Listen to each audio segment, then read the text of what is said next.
Welcome to For the Health of It. I'm your host, Corian K. Paget. In this episode, we're going to pay homage to the military of the United States of America. Today, we have with us Solomon and we have Jessica Clayton. Both are servicemen and women that served our military and served our country. If you would, please, starting with you, Jessica, introduce yourself, the branch you served in, your rank, and your years of service. I started out in Jessica Clayton, start with that. And I started out in the Marine Corps from 2000 to 2004. I was active duty. I left a corporal, enlisted, and then I went into the Army National Guard from 2014 till last year, actually, as a officer. I was a first lieutenant. Oh, good deal, good deal. All right, Solomon?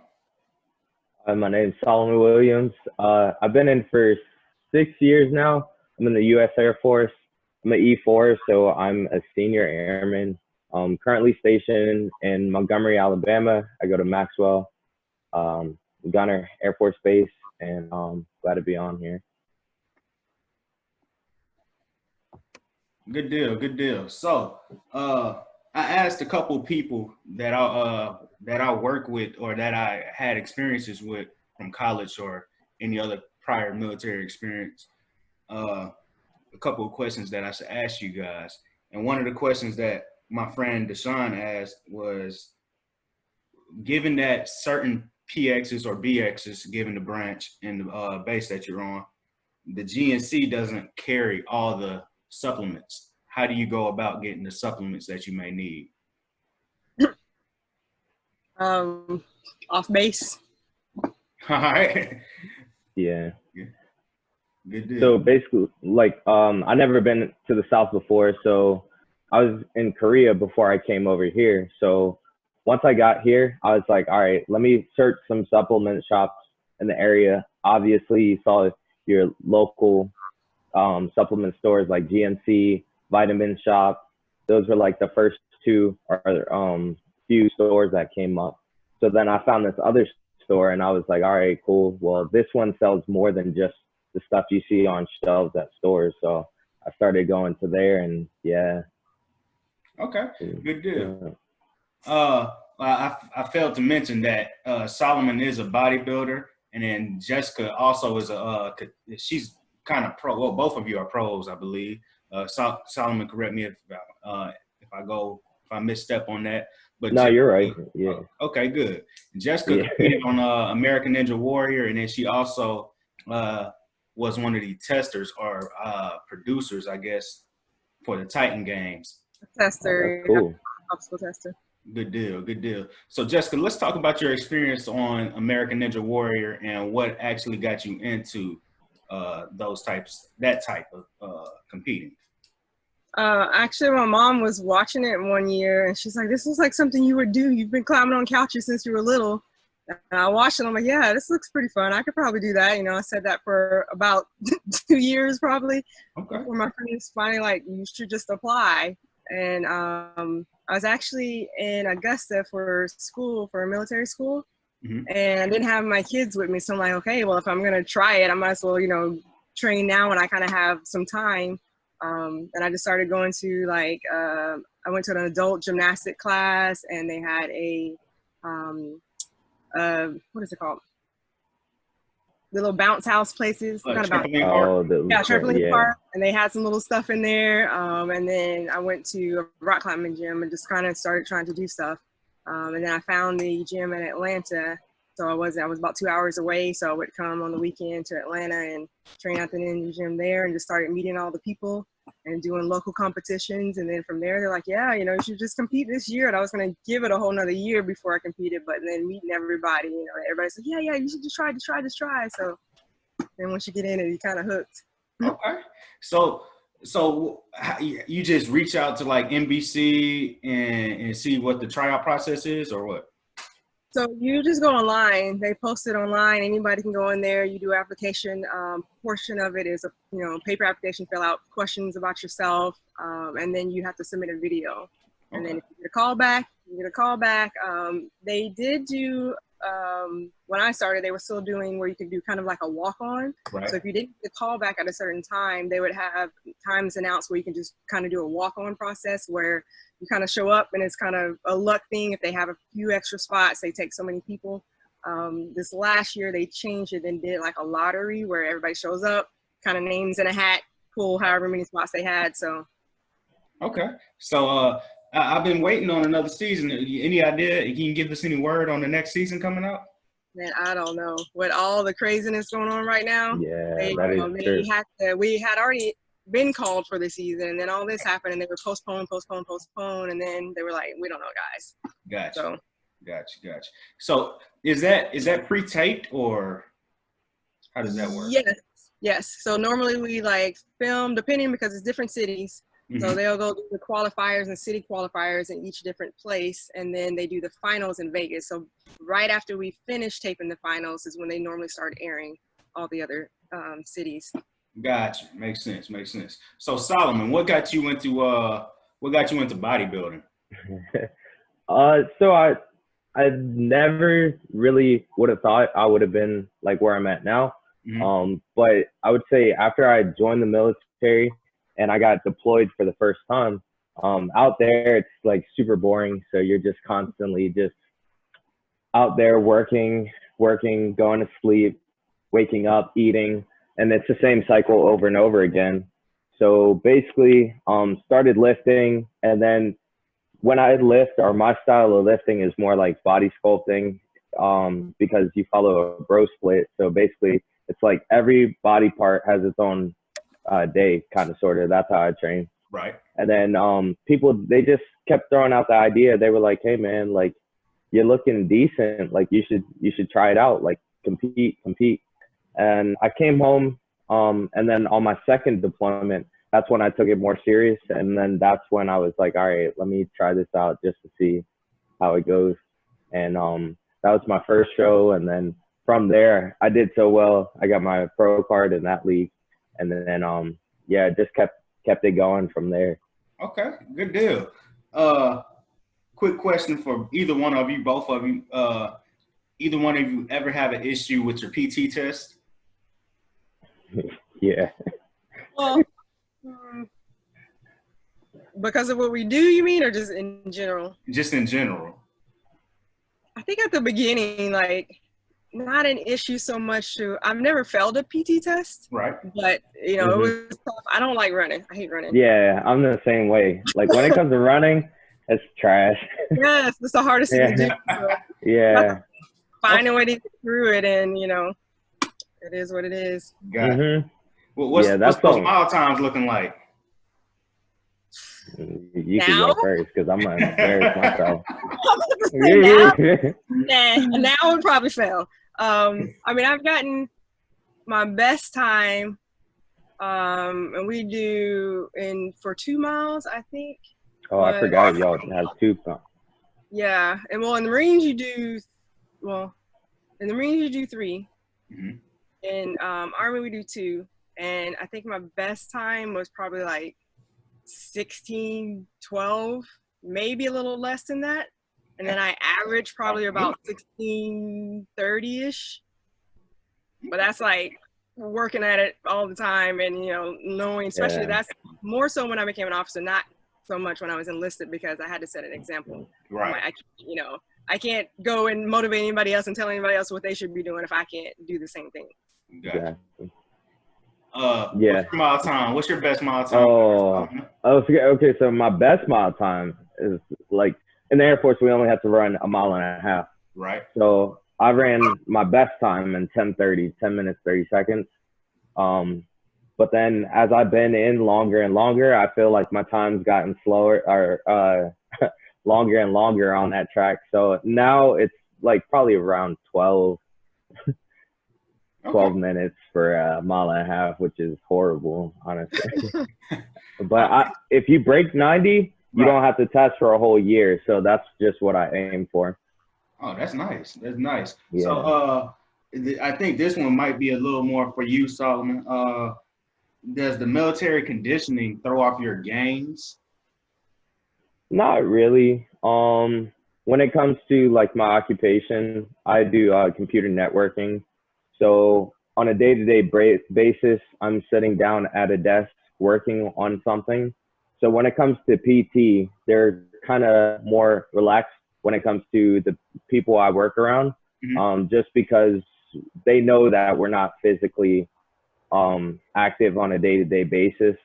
A lot of people in my career field are like gamers, so they'll like go to work, they'll come home, they'll do whatever they do on the PC or console, Like, and yeah, exactly, exactly. So it doesn't really throw it off too much. If anything, it makes it better, just because I know we're gonna involve some kind of running with our RPT, and it's been keeping our scores down in the squadron, so it's pretty useful. But I don't think it's hurting my gains whatsoever. Okay. If anything, I think it's making it better. Good deal. Good deal. So another one for you, Solomon. When was the first time, or you mentioned that you when you started competing? When was the last time you competed? Last time was October 2019. Okay, so just last year. Okay. Yeah, Were you that was planning any shows this year before the pandemic? I was, honestly, but crazy thing is, one of my friends was like, "Hey, why don't you like take this year off to kind of like build up size and build up some strength, because it's the constant cycle of, all right, you're prepping all the way up till the show, and then or prepping all the way up until you start cutting, and then you cut, so you lose all this weight, you lose all this body fat, and it's the same cycle over and over and over again." Gotcha. So it's just, yeah. My friend Alana, she was just like, "Yeah, why don't you just take the year off?" So then COVID happened, and then I was like, "Yo, this is kind of perfect." Year off. Yeah, exactly. I mean, I don't look as good this year because I feel like a jelly roll, but still, yeah. Okay. So what place did you come in last year? So last year, I came in like 10th. Okay. But this was a pro debut. Or this was like the show, like the championship show. So yeah, they were telling me, they were like, "Hey man, you kind of might want to move up to a different category." Gotcha. So what category did you compete in? I was doing men's physique. Okay. Yeah, so it's a different kind of look than because you want to have muscle in this category, but you don't want to have too much muscle. So they were just like, "Hey, you might want to go up a little bit, just because it's looking like you're ready for the next category." Right. So is physique the one where they wear the board shorts? Yes. Yeah, that's it. Gotcha. Okay. All right. Jessica, how do you feel that the military has prepped you for your pro career as a Ninja Warrior? Definitely the conditioning, and sometimes, especially again, running stuff you don't want to do, and knowing the end goal for it. Probably the discipline, just kind of sticking to something, figuring out, okay, this is where I'm going with this. Here's the plan to get to it. Okay, good deal. And what was the furthest you ever made it on American Ninja Warrior? Last year I made it to the final. So you do a city qualifier, which is one night. The next night you do the city finals, and then after that you go to Vegas for the finals. So I made it to the first stage in finals. I fell in the second off. Cool. But that's still cool, man. That is still cool. Did you? I looked at your Instagram a little bit, Jessica. You live out in Texas, correct? No, I'm from Texas. I actually live in Atlanta, Georgia now. Got you. So you that's like your home gym that you train at? In Atlanta? Yes, ma'am. Yep. Okay, cool. All right. So let's get a little current here. How have you been fulfilling your needs or your lifting during the pandemic? And that goes to both of you. So when we first went into lockdown over in Alabama, I was fortunate enough to have the ability to lift at a gym, even though everywhere was pronounced to be shut down for the most part. So at the initial stage of it, I wasn't able to lift for a week or so. And then I just ended up talking to one of the owners over here, and I was like, hey man, like it's killing me. It's like I need something to do. And then I was fortunate enough to lift even while the pandemic was going on. Okay. Just Just little stuff in the, so I'm in a basement right now. You can't see because it looks like I'm in a basement. But we have some stall bars here and just, you know, basic workout equipment and doing little challenges. A lot of the ninjas will challenge each other and, you know, shoot at each other, just do little stuff. I like to dance, so just dancing, and we'll go outside and do some stuff. My friend made this hammer. It's called the BAMF hammer, BAMF. It's kind of like, kind of combines kettlebells with, you know, if you ever hit a hammer with, or hit a rubber tire with a hammer, kind of same idea. So he put me through some training stuff too. That's actually what I've been doing lately. It's really hard. And just kind of just keeping busy. I haven't been to the gym yet. I'm actually going tomorrow for the first time and since probably February. So. Okay, good deal, good deal. What made you join the service? First time? Yes. The first time I was about to graduate high school, and I didn't know what I was gonna do, honestly. Like I didn't have plans for college. I hadn't thought about it, and I went and had a meeting with my counselor, and I was like, you know, yeah. So here are the things I like to do. You know, what do I do? How do I do this? And she's like, oh, you don't have a college picked out. It's too late for you now. Like you're supposed to already have this all picked out. I'm like, well, I thought that's what this meeting was for. You know what? You know, what is this about? Oh, well, it's too late for you. That's pretty much what she told me. So I'm like, oh, well, there goes that plan. And somebody, I don't know how, I must put my name in something. And this guy, he was a recruiter's assistant actually, came and talked to me just about the Marines. And, you know, if you don't know what you're going to do, you still maybe want to go to college. This is a way to, you know, get money, and then you can go to college later. And made it sound, you know, real nice. I'm like, yeah, I guess so. I don't have nothing else to do, whatever. So just kind of like, well, let's see what happens with this scene. And then the second time I got out, and then I wasn't really doing much, just kind of, you know, just working, but nothing really, no career, nothing I wanted to do. You know, I had the 3 kids. We kind of had to start over. I went back to live with my mom, and I'm just like, what the heck am I going to do? You know, and I've been telling them this whole time, you can do whatever you want. You can accomplish your goals, you know, blah, blah, blah, blah, blah. And I'm telling them all this stuff, and I'm listening to myself like, okay, so I thought, you know, show them this too. So, you know, what the heck do I do? And the military just popped in mind for, okay, this is at least a place that will train me for a career. Let me find something I actually enjoy this time, not just go in. Right. You know, something I've done before, I'm familiar. And, you know, then I thought, well, I might as well go and try to be an officer, at least, you know, aim a little bit higher and try to, you know, do something a little bit different. So. Okay. Oh, that's really good. I got some questions off of that. I'm going to come back to you on. Solo? So for me, it was just like, after I graduated high school, it was in that weird phase of like, hey, what do I want to do after school? My dad, he was prior service as well. So he was in the Air Force, and I just took a year, and then basically from 2012, from when I graduated, I took a year off, and then I joined in 2013, and that's when I got sent off to basic. So basically why I joined was mostly a big influence was my dad. I was able to see the way that me and my brother grew up, me, my brother, my dad, and my mom. We were able to move around pretty well, and it was just a well-functioning family. So I was like, I want that for myself. Okay. And then all the other benefits behind being in the military seemed like amazing at the time.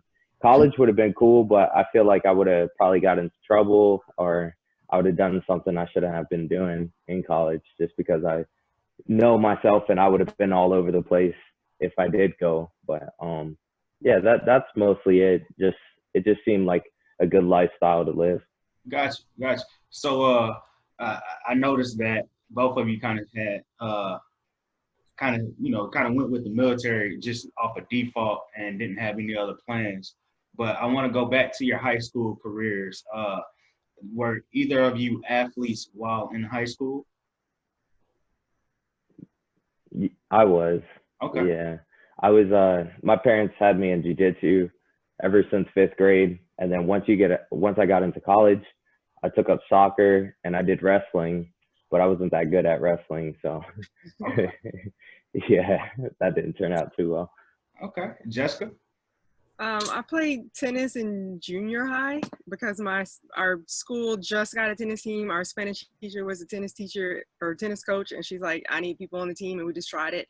Played that for a couple years. Wasn't that good, but that was the only sport I actually played in school. So Okay. other than just being active, in my life, that was the only sport really. Oh wow, that's pretty dope. That is pretty dope. Yeah. So Jessica, I got a couple questions for you. What advice would you give for somebody that's trying to enlist in the military, more specifically trying to commission as an officer? Definitely do your research before going in, and not definitely don't take the recruiter's word for it. I'm sorry to say, but all recruiters are not very honest. Do the research on all the branches, figure out, what you want, because every branch can offer something a little bit more unique. Do your research on the jobs. If you can find somebody that actually does that job in the military, talk to them about it, because sometimes something sounds like something and you get in, it's like, oh, that's not quite, what you think. And it's not as easy to move around as some people might tell you it is. Sometimes it is, but it just depends. So I would just say, do your research as best as possible. Talk to people that are in, if you have access to it. It's probably best advice. Okay. Solomon? Yeah, all that sounds pretty much like like what I would say. Especially do your research and figure out like if it's something that you could see yourself doing for years. Just because a lot of people they see a job or they hear a job and they're like, oh, that sounds cool, but then they don't end up enjoying it once they actually get into doing the job. So I would definitely recommend doing your research. Read, watch YouTube, use YouTube. YouTube has like endless information. So just use it to your advantage. Okay, cool. Go for an answer. Like even when you get in, you'll try to get an answer, and you could ask 5 different people the same Yes. question, 5 different answers. So like you pretty much ask till you get the answer you want. Mm-hmm.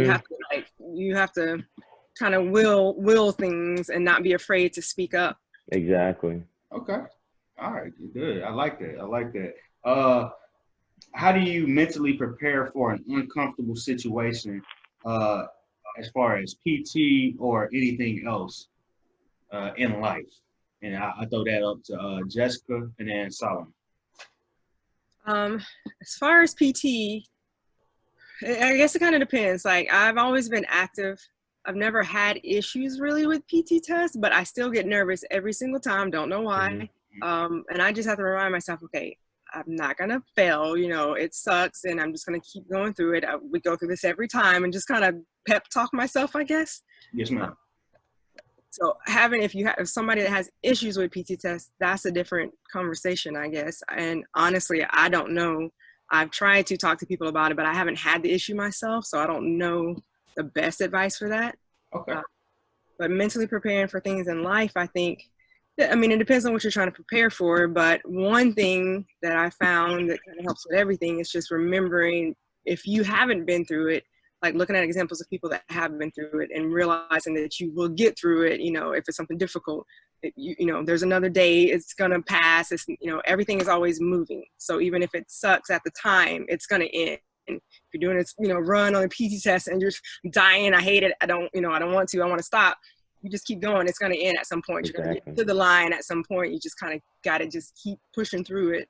And the same thing I tell my kids when, school or whatever else they're, dreading, tomorrow comes and then it's over. So nothing lasts. Okay. I like that. Good answers. Solo? Yep. No, I agree with that. And when people try to get into fitness, I usually tell them, hey, basically something that really works for me is if I know I have to get ready for a PT test or I got to go to the gym or start something new up. For me, I like buying new shoes. I'm a sneakerhead.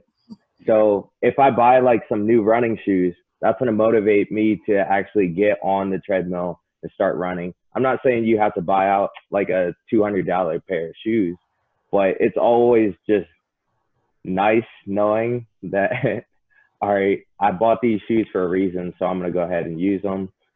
When it comes to like handling certain situations, I learned how to think before I speak. Right. So basically, I just try to thoroughly think through everything before I just react, because certain things come out your mouth, and I mean, a lot of people don't think about what they say, and sometimes you just got to do it, especially when it comes to the military. Right. Okay. What would you say, Solomon, is your greatest accomplishment so far in your life? Ooh. In my life or throughout the military? Ooh. Oh. If the greatest accomplishment in the military is your greatest accomplishment in your life, you can if the answer fits both, it fits both. Man, I'm gonna have to think about this. All right. Jessica. Yeah, that's kind of hard.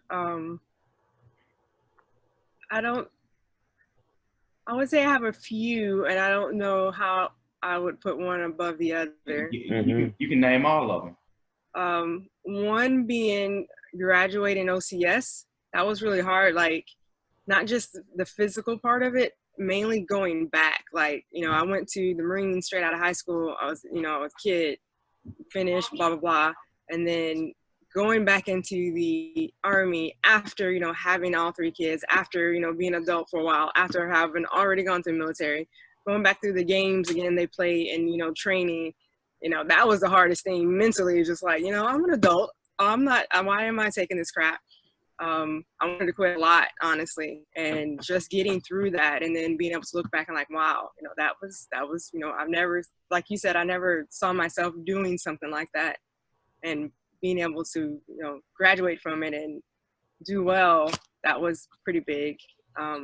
Definitely getting on American Ninja Warrior, because again, a lot of people think I have a lot of self-confidence. It's getting there. I'm a lot better than I used to be, but I didn't start out with it. So stuff like that, I always look like, oh, that's a nice dream. That's cool. That seems fun, but never anything that I really thought that I could attain. So definitely getting on the show the first time and just kind of getting into this. And even now, like, I'm like, wow, did I really do that? Did that really happen?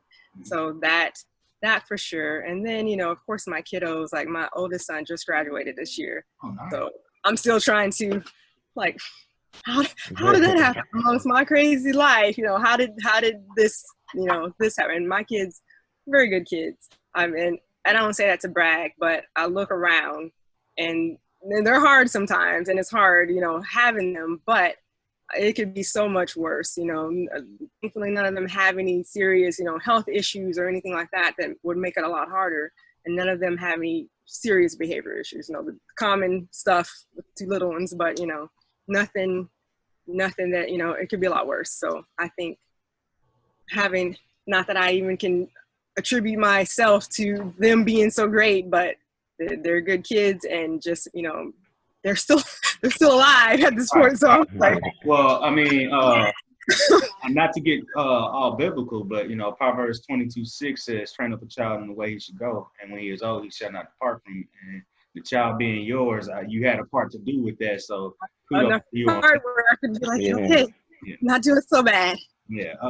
Before you answer the question, Solomon, I want to ask you, Jessica, how did it first feel joining the military? You and then also rejoining, having to answer to the authority figures. You said it was a little mind games right there. Can you go into that a little bit? Oh yeah. So the first time, I always thought that I was always the goody two shoe in school and with my family, and always the one not doing anything wrong. I didn't know I had an issue with authority until I got in the military. So the first time it was just, I didn't know what else to do. So it wasn't that hard at first. It was just kind of like, well, what else am I supposed to do in my life? Let's just try this, go in. And it's different, right?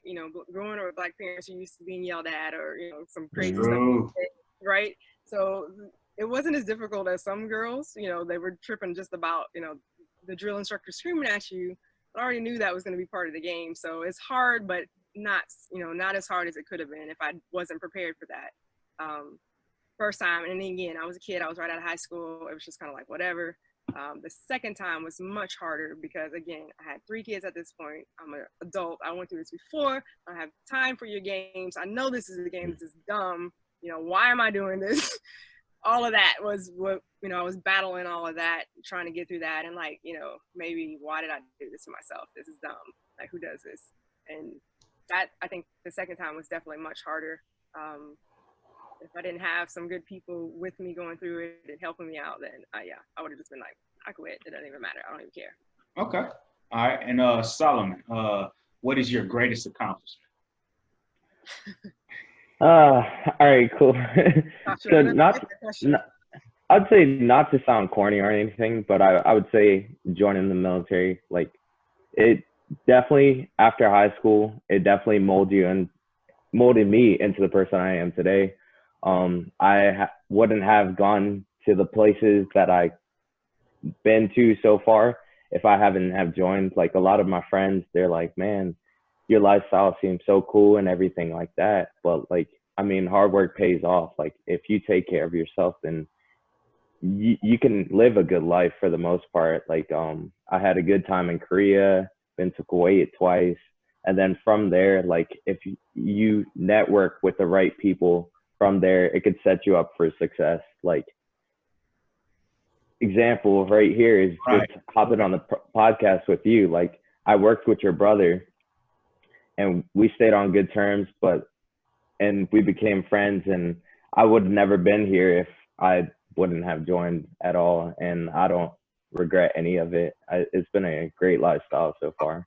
Good deal. Good deal. I like that. So the next question I had was most challenging event or exercise. Going off your prior answers, I would guess to say running for both of you. Yeah. Running.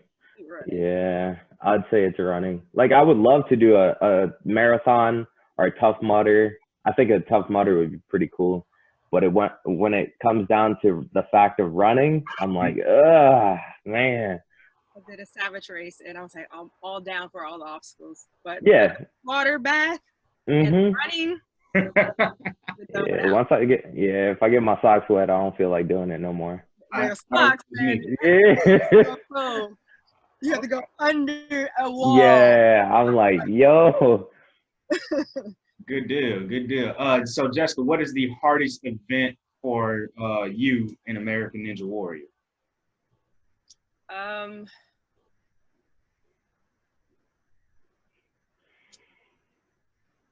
I would say, I don't know if it's a particular event because, you know, the obstacles change a lot. Right. Each individual obstacle by itself is fun and it's fine. And most of the time you can do it. The hardest part is like once it gets to the back end, right? This is the 5th, 4th obstacle in, your endurance, you're tired, you're pumped out, and then that's when they put all the, you know, little ledges and, you know, crazy cliffhanger type. I would say that's my hardest because I'm not that great at cliffhangers in the first place. Gotcha. Definitely putting it on the back end of a course is, you know, it's a killer. Okay. All right. So one of our trademark questions here on For the Health of It is we always want to know what motivates you, or as I like to call it, what is your why? So what gets you going, Solomon, to be a bodybuilder or be in the Air Force? And Jessica, what motivates you? What is your why as far as what you do with American Ninja Warrior, Titan Games, and being a mom? Solomon, you can go first. Okay. So for me, why I'm into bodybuilding, I feel like if God gives you a gift, then you should use it to your advantage. So if I had a whole bunch of people saying, why don't you compete? Why don't you compete? So why not try it? So I was just like, you know what, let me try it. Let me see what comes out of it. And it's been great. Also, I just like motivating people. Like I think fitness and staying healthy is very important on a day-to-day basis. So I just would like to reach out and motivate as many people as possible in the best way possible. Good deal. Jessica? I would say I have 3 whys. One being my kiddos. Everything before them, I was just kind of doing. I didn't really have a plan for my life, and I didn't even really know it until I started actually like paying attention and like, wow, wait, I got to figure some stuff out. This is, what am I doing? So them definitely, because the more I talk to them and tell them the things that they can do, the same stuff we heard growing up, right? It just sounds like stuff at first until it really clicks. And it didn't click until I had them and started telling them. And I'm listening to myself like, whoa, wait, what am I doing? I can't just tell them this stuff. This stuff has to mean something. Right. So definitely trying to stay on top of my game so that they can see, so they can have a better life than I had. And then myself, which a lot of people, that it took me a long time to get there to be able to do stuff for myself and think it's okay to do stuff for myself. But I enjoy a lot of what I do now. A lot of people can't say that. I don't ever want to have a life that I don't enjoy things. There's going to be stuff, but I love, obstacle course stuff. And, I even like my job. I work for MindBody, a software. I love what I do. I like to help people. I like to do, I just like it. Simply, I just like it. Okay. And then third, for people, because like Solomon said, I like to help people. So even, there's been a couple times I was even going to quit Ninja Warrior. I mean, I was just tired. There's too much going on. I got things I got to figure out. I don't have time to do that. But when you start talking to people, even just one person, telling me, you know what, you're an inspiration. You're making me feel like I can do better, blah, blah, blah. Then I not really feel obligated, but I almost feel selfish if I don't, because if I'm, everybody has somebody to look up to. Mm-hmm. And if everybody quit, then nobody would have anybody. So I'm not even saying I'm a big inspiration to a lot of people, but even if it's 2 people and that keeps them going, they're going to inspire somebody else. And it's just going to keep going as a chain. So I feel very strongly obligated as far as doing Ninja and anything that, I have a little bit of visibility, especially to, especially with what's going on right now, right? Other women and definitely other Black women, because this is not a thing. There's not a lot of us in this sport, more so now coming up, but you don't see a lot of us, right? So it's good to inspire that, and then going and talking to people, and people telling me that, and being excited about it, So yeah, I definitely hear what you're saying. I mean, Solomon mentioned earlier the connection I had to him was my brother being in the military, and they're both being in the Air Force. And then Jessica, I was a fan of American Ninja Warrior. My wife more so than me, but as I'm looking to for people to interview, I do it without saying it, but I go for people that look like me. I go for Blacks. And then once I saw you, and I looked at your video, I was like, man, I want to hit her up. And then we had that conversation in the DM where you hit me back and was like, yeah, I'll be down to do it. You said you were nervous to get back at me, but just so you know, I was nervous reaching out to you. So I was like, man, it's been plenty of people I've reached out to that haven't hit me back. And maybe they're just too busy, maybe my email went to spam or whatever, but you definitely got to keep pushing. I really appreciate those words of encouragement, Jessica. Yeah. Thank you for reaching out. I appreciate that too. That means a lot. Good. And then even though you might not think of it, like seeing that whole Ninja Warrior thing inspires me too, just because it's like, you guys are full out athletes. Like anybody that does bodybuilding, I don't really necessarily consider them athletes, because we're just picking up stuff and dropping stuff and eating correctly. But you guys are out, huh? Y'all are athletes too. Yeah, but like train harder than I do, probably. That's training. Okay. Okay.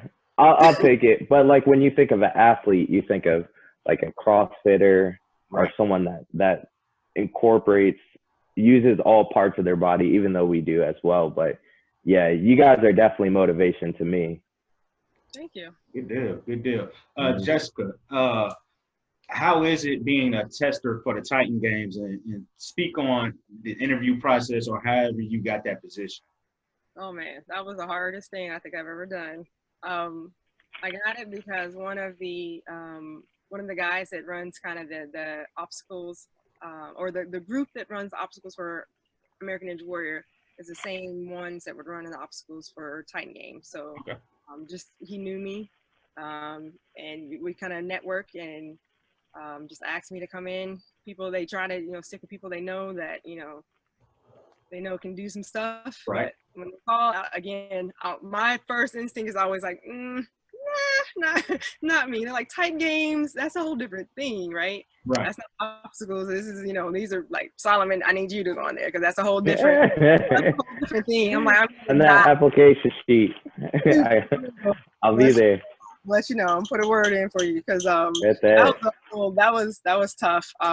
But it was fun. It was a few other ninjas there testing. And it was a different experience. And even every time you do something different, it pushes you more. That made me more hyped for Ninja. Yeah. Because, just, not thinking, going in there like, I'm about to die, guys. And I don't know why you invited me here. This is dumb. I'm a ninja.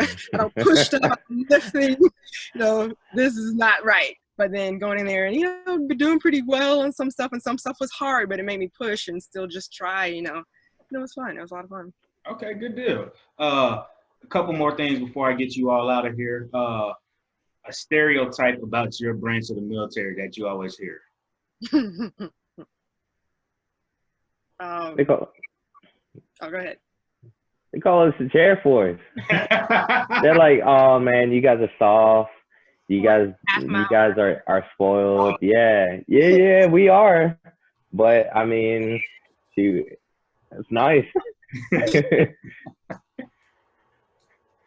Jessica? Marine Corps jarheads, of course. Grunts, the not very smart, Okay. Which, there's a few. But, and then Army is more just like, they let anybody in the Army. It's kind of not really that special. Okay. Hey, I feel it. Before I say my goodbyes, I definitely want to give a shout out. You guys see there's a guy sitting on Josh Woods. You got to shout him out. He just got hired on to be a tactical strength conditioning specialist with the military. So big ups to him. I hope he enjoyed this experience, and Woods, we wish you the best moving on in your career. So major shout out to you. I appreciate that, man. Listening to you, y'all's story was amazing. Happy to be on to listen. Y'all inspired me right now as I'm headed to Fort Bliss and the hotbed of COVID-19. But, it was inspiring to hear you guys. So appreciate that. Yes, sir. Yes, sir. And Jessica, Solomon, I definitely, Austin, you can come on too. But Jessica, what's up, guys? We definitely, what's up, again? we really appreciate the service that you have served. Definitely. Our country. We definitely appreciate you because not everybody can do it. I know we did do our jokes, but not everybody can do it. But you have, and Solomon, you still are, and we really do appreciate you all. So thank you for coming on for the health of it, and thank you also for serving our country. Yeah, thank you for the invitation. It's been great. Yep, nice meeting y'all. Good deal. Lastly, before I let y'all go, if you can please, starting with Jessica, drop your social media. Yep, Ninja Jess Clay on Instagram, Ninja Jess Clay on Facebook. Okay. Solomon? And mine is solo, so _ SOLOUGH is my Instagram name, and you can find me on Facebook as Solomon Williams. Good deal. Again, guys, thank you all for coming on for the health of it. I'm your host, Corian Paget, and that's our episode. Happy Independence Day. Happy 4th, guys. Sweet.